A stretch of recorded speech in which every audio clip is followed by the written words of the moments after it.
안녕하세요. 매일 새로운 사연을 전하는 읽어주는 사연 라디오입니다. 구독과 좋아요, 많은 공유 부탁드립니다. 오늘의 사연 시작하겠습니다. 안녕하세요. 딸아이 하나를 키우고 있는 50대 워킹맘입니다. 아무리 쥐어짜내려고 해도 좋은 점이라곤 하나도 생각나지 않는 별나디 별난 어머님의 며느리로 산지 16년 가까이 되었는데, 최근에 일로 더는 어머님을 감당할 수가 없어서 이야기 좀 해볼까 해요. 그리고 솔직히 어른을 상대로 이런 말 뭐하지만 도대체 어머님은 뭘 믿고 저러시는 건지도 모르겠네요. 물론 가진 거 없다고 부모가 아닌 것은 아니지만 저도 오죽하면 이런 말을 하겠어요? 남편과는 지인의 소개로 만났고 연애를 시작한 지 2년 만에 결혼 이야기가 나왔습니다.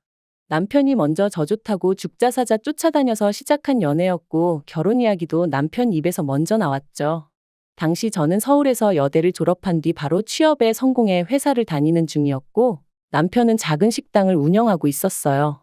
그래서 저는 연애를 시작하던 당시만 하더라도 남편보다 제 조건이 소위 딸린다고 생각해 본 적은 없었거든요.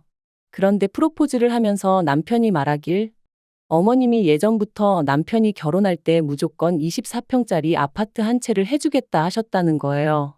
그리고 저도 사람인데 그 소리 듣고 기분이 안 좋을 리는 없었죠. 남편이 그 정도를 해올 거란 기대를 하고 있던 게 아니었기에 놀라기도 했었고요. 그런데 문제는 그 아파트를 이유로 언젠가부터 어머님은 계속해서 남편이 믿지는 장가를 간다는 식으로 말씀을 하셨습니다.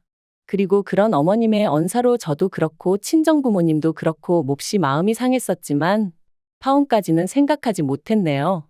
당시만 하더라도 그 정도 유세는 받는 쪽에서 좀 참아야 한다는 생각이 저변에 깔려 있었거든요.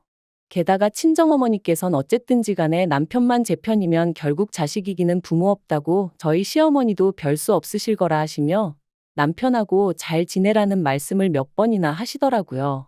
지금이야 만약 제 딸이 저와 같은 소리를 들으며 시집 간다고 하면 미쳤냐고 그런 집구석에 뭐하러 가냐 하겠지만 한편 그렇게 아파트 한 채 가지고 온갖 생색을 다 내시던 어머님께서 상견례까지 다 끝나고 나서 말을 바꾸셨어요.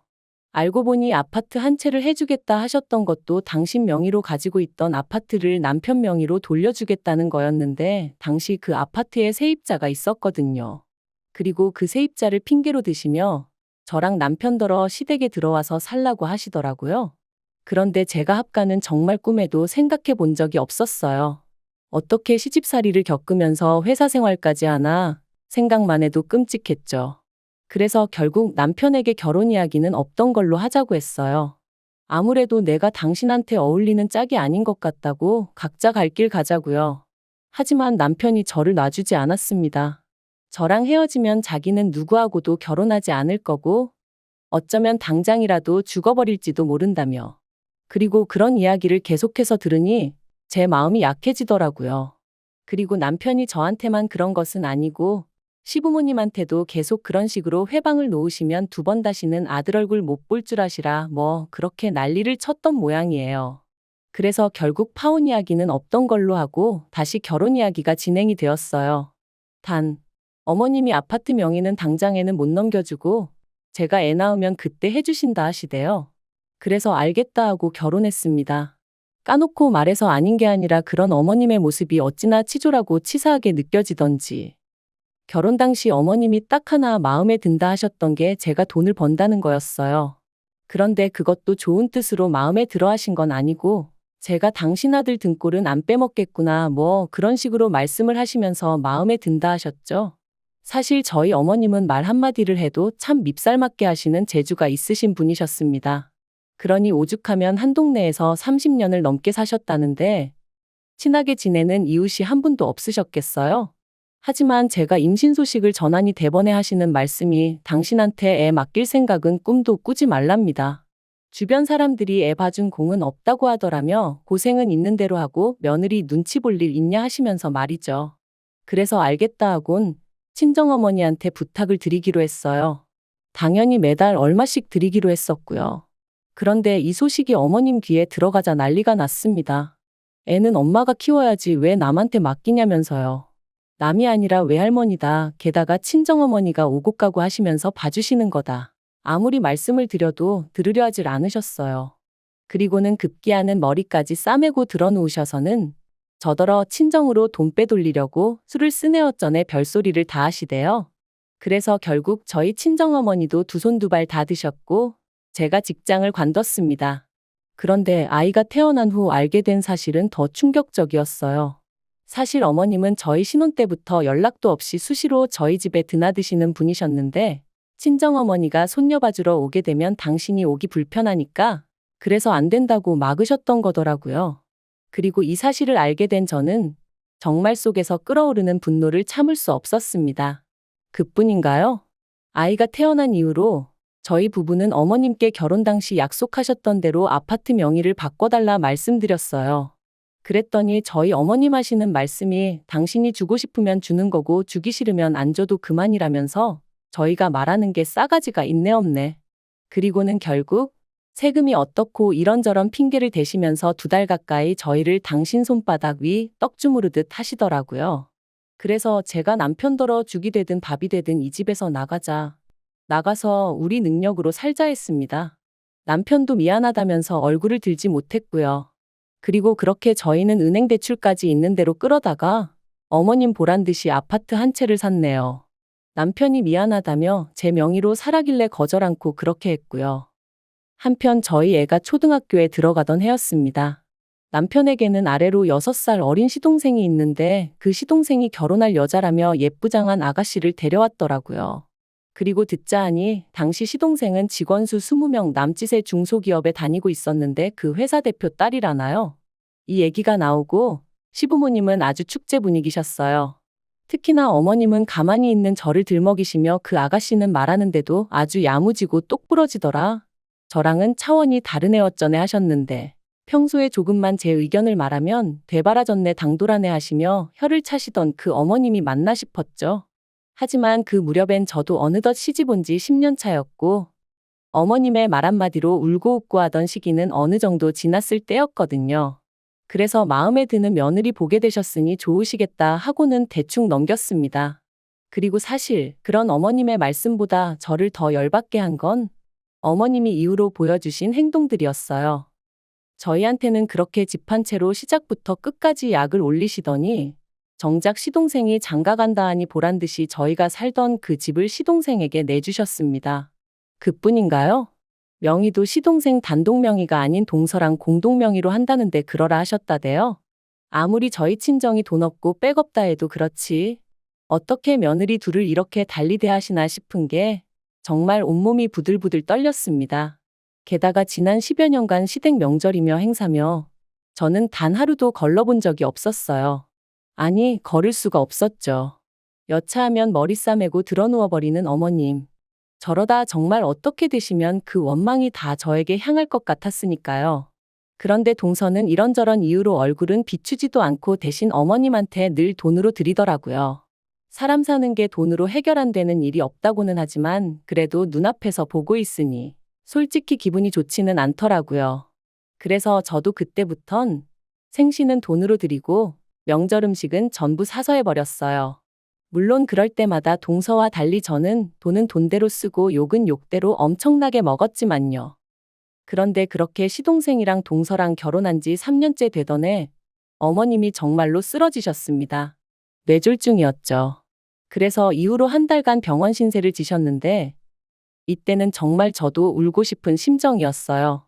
어머님은 시동생이랑 동서한테는 앓는 소리 싫은 소리 한번 제대로 안 하셨으면서 저한테는 아주 1부터 10까지 이거 해라 저거 해라 난리도 아니셨으니까요. 게다가 처음엔 그래 어머님도 얼마나 힘드시면 저러시겠나 생각해서 꾹 참고 최대한 어머님이 해달라는 대로 해드렸는데 그러면 미안해하시기는커녕 날이 갈수록 더 큰 짜증과 심술을 부리셨으니 어느 순간 내가 무슨 좋은 소리를 듣겠다고 이러고 있나 싶더라고요. 그래서 제가 어머님더러 그렇게 제가 마음에 안 차시면 차라리 간병인을 불러드리겠다 했어요. 그랬더니 저더러 맏며느리가 돼서는 돈 버는데 환장을 해서 시애미는 나 몰라라 한다 그러시는데 말 그대로 아주 질려버렸죠. 그리고 그런 와중에 어머님이 결국 후유증으로 왼팔과 왼다리에 마비 증상을 겪게 되셨는데 어째서인지 매번 뺀질거리던 동서가 웬일로 먼저 나서서는 어머님 아버님더러 같이 지내자고 했다는 거예요. 어머님이 이 이야기를 저희 부부한테 하시면서 얼마나 뿌듯해 하시던지. 그래도 지난 세월 동안 어머님의 그 비위 맞추고 고생한 며느리인 저한테는 수고한다 말씀 한번 해주신 적 없으셨던 분이 그러는 걸 보고 있자니 얼마나 서운하고 서러웠는지 몰라요. 그런데 자세히 들어보니 시동생이 조건을 걸었더라고요. 어머님 아버님이 자기들과 함께 살게 되면 두 분이 원래 사시던 집은 비어있게 되지 않냐면서 그 집을 넘겨달라고 했다나요? 그래야 뭐 절세가 되고 어쩌고 온갖 감언이설을 해가면서 말해요. 저랑 남편은 그 이야기를 듣자마자 절대로 그렇게 하시면 안 된다고 했어요. 절세가 얼마나 되고 그런 건 잘 모르지만 그래도 재산이라는 게 한 번 넘어가면 다시 가져오기도 어려운 법이라고 그렇게 하지 마시라고요. 하지만 시부모님, 특히나 어머님께서 니들이 그런 말을 할 자격이 있냐면서 역성을 내셨습니다. 애 낳기가 무섭게 집 내놓으라고 한 것들이 니들 아니냐면서 그래놓고 동생한테 재산 까게 생겼으니까 그게 셈이 나서 부모 자식 간에 이간질을 하느냐고. 정말이지 저희를 세상에서 둘도 없는 쓰레기들처럼 몰고 가시더라니까요. 결국 제가 남편더러 그냥 신경 쓰지 말자 했어요. 이제 어떤 일이 생겨도 그건 시부모님 두 분의 문제이지 우리가 나설 게 아닌 것 같다고요. 하지만 그렇게 시동생네와 시부모님이 합가를 시작하기로 한 날짜까지 일주일인가 남겨놓고 일이 터졌습니다. 회사에서 평소와 다름없이 일을 하고 있는데 어머님한테 전화가 걸려왔어요. 다행히 회의가 끝난 직후라 잠깐 짬이 돼서 전화를 받았고요. 그런데 어머님 목소리가 파르르 떨리면서 시동생네 가셨는데 모르는 사람이 있답니다. 그래서 제가 설명을 좀 자세히 해보시라니까 그 집에 원래 살던 사람들은 이사를 갔다고 그런다며 혹시 저더러 뭐 들은 거 없냐는 거예요.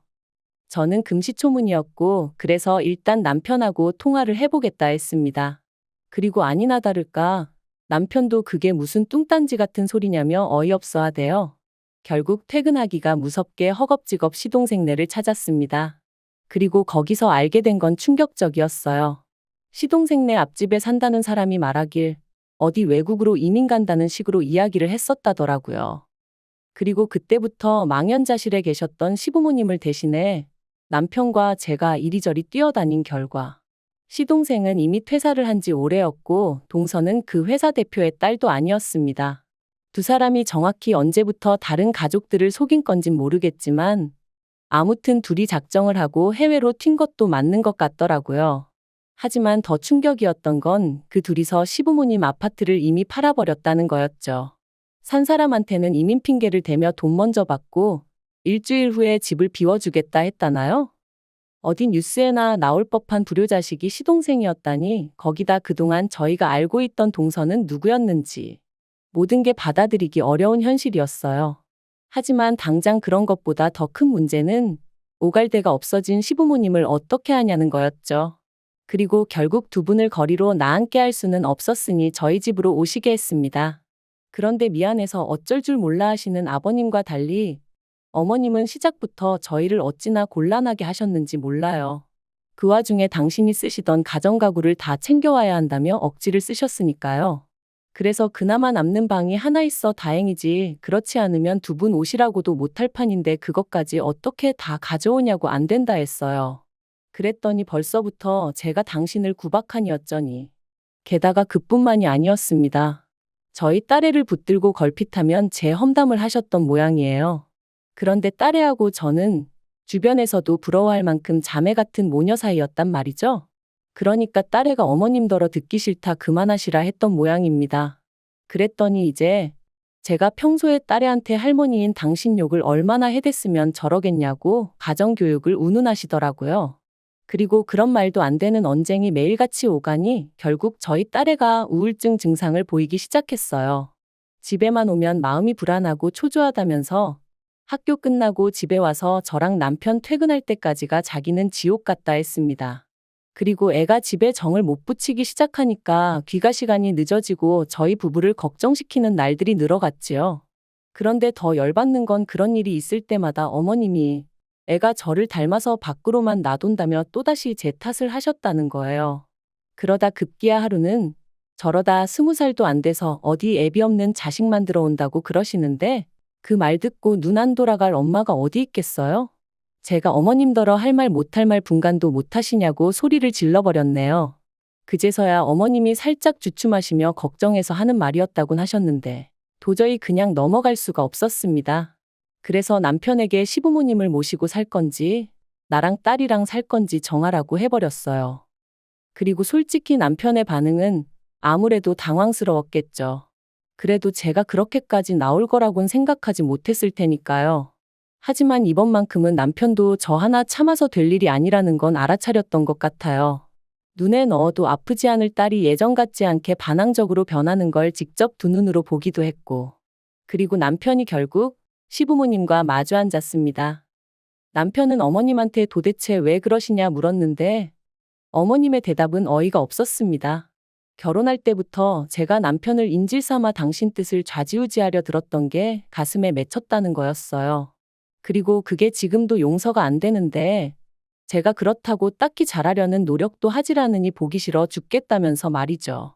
그러자 남편이 긴 한숨을 내쉬더니 어머님더러 나가달라고 하더라고요.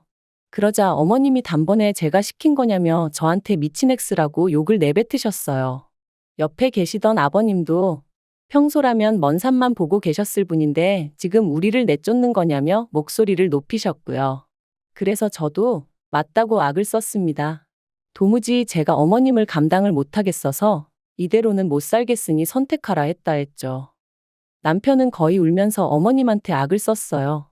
도대체 왜 일을 이렇게까지 크게 만드시냐면서 해도 적당히 하셔야지 왜 가만히 있는 손녀까지 힘들게 하셨냐고 퍼주는 건 다 동생네 퍼주시고 왜 우리는 이렇게 힘들게 하시냐며 말이죠. 그리고는 남편이 당분간은 원룸이든 뭐든 구해드릴 테니 두 분은 거기서 지내시다가 시동생네 찾게 되면 그리 옮겨가시라 하대요. 그게 자기가 해드릴 수 있는 마지막 배려라면서요. 그제서야 어머님께선 네가 어떻게 우리한테 이러냐며 바닥에 주저앉아 어린아이처럼 우셨고 아버님은 아버님대로 말도 안 된다며 세상에 이럴 수는 없다 하셨지만 저는 더는 두 분에게 휘둘리고 싶은 마음이 없었기에 방으로 들어가 버렸어요. 그리고는 머리끝까지 입을 뒤집어 쓰고 귀 막고 그러고 있었죠. 이후로 얼마간의 시간이 흘렀을까? 어두운 안색으로 남편이 방에 들어와서는 제 머리를 쓰다듬으며 그간 고생 많았다 하는데 저도 그제서야 정말 눈물이 주룩주룩 쏟아지대요. 굳은 살이 박힌 대로 박혀서 이제 웬만한 일에는 상처를 안 받는다고 생각했는데 그렇지도 않았나 봐요. 그리고 결국 남편은 작정이라도 한 듯 일주일도 채 되지 않아 원룸을 구했다며 시부모님을 모시고 나갔습니다. 솔직히 두 분의 뒷모습을 제가 보면 마음이 편치 않을 것 같아 저 없을 때 모시고 나갔음 했는데 다행이었죠. 어머님은 거동이 불편하시다 보니 아마 아버님이 제일 이래저래 고생을 하실 것 같아요. 그걸 생각하면 아버님 신세도 딱하다 싶긴 합니다만 제가 누굴 걱정할 상황은 아니었으니까요. 아무튼 이후로 저희 가정에는 다시 평화가 찾아왔습니다. 집에 와선 방에만 처박혀 있거나 눈치 보기 급급했던 딸이 예전처럼 거실에서 TV를 보고 엎드려 숙제도 하는 모습을 보고 있으니 솔직히 시부모님에 대한 걱정이나 죄송한 마음보다는 두 분을 내보내길 잘했다는 생각뿐이네요. 다만 남편 속이 정말 어떨지는 알 수가 없었으니 그게 마음에 걸리긴 합니다만 그래도 뭐 결국 제 인생과 제 행복은 제가 스스로 만들어야 하는 거니까요. 이만큼 참고 희생하고 살았으면 충분했다고 봐요. 시동생네 일도 더는 신경 쓰고 싶지도 않습니다. 저희 가족 먹고 사는데 이 정도면 문제 없으니 괜한 일에 더는 얽히기도 싫고 시간 낭비, 체력 낭비도 하기 싫으네요. 어차피 저희가 뭘 해드려도 고마워하시는 일도 없으시고 그러니 두 분이 알아서 잘 헤쳐나가시리라 믿어요. 긴 이야기 들어주셔서 감사합니다. 오늘의 사연은 여기까지입니다. 구독과 좋아요, 알람 설정해주시면 앞으로 더 좋은 사연으로 찾아오겠습니다. 감사합니다.